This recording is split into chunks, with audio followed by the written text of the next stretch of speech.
Chad Lemons, First Rate Financial. Today is keeping it real in regards to maintaining relationships that you currently have with real estate agents. So, in keeping it real fashion, I'm wearing a t-shirt and a ball cap. In fact, if you ever see me in a suit and a tie, I'm usually at a funeral or a wedding, in which case I'm probably not having a good time.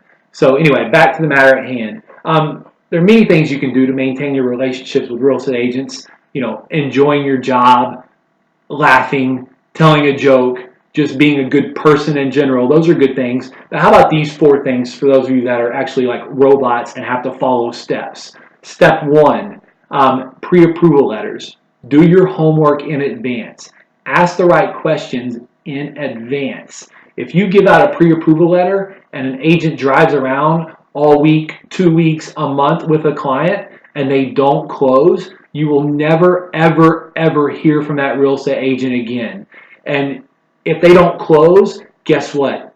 It's your fault. So if you don't ask the right questions in advance, collect the right documentation in advance, then you might set yourself up for a surprise later on in the process in which you won't be able to close the loan. So number 1 is giving out pre-approval letters that actually close. Number 2, speaking of closing, how about closing on time? So many cases we have contracts that are dated 30 days out. That's a standard. That shouldn't be that difficult if you're organized and if you take control of the situation. There are many things that can come up that can slow the situation down. You can have a slow appraiser, you can have a slow title company, you can have a slow underwriter, your client may not be organized or may not have a sense of urgency. Well, guess what?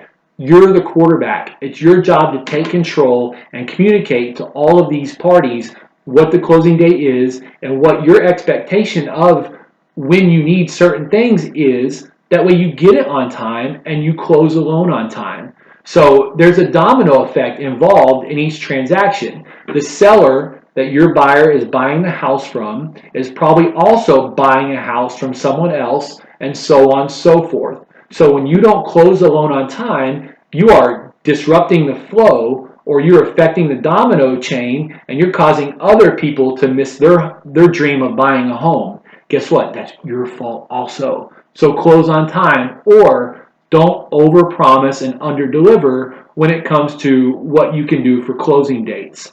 Number 3 is being available. Let me give you a little hint. If your real estate agent is calling you at 9 o'clock on a Saturday night, it's probably not to say hi. Although those are cool phone calls to get.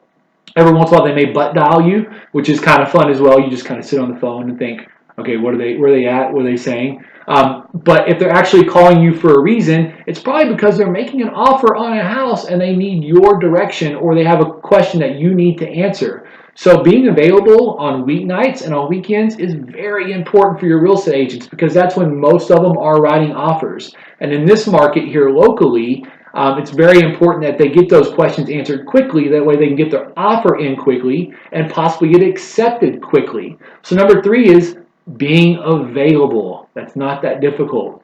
Number 4 is putting your client in the correct product or program for them. I'm not talking about a 5-year ARM. I'm not talking about some terrible product that has high closing cost or whatever. Listening to your client, understanding their needs, advising them correctly, in which you do not put them in too much house or make them put too much money down, in which they're going to be house poor.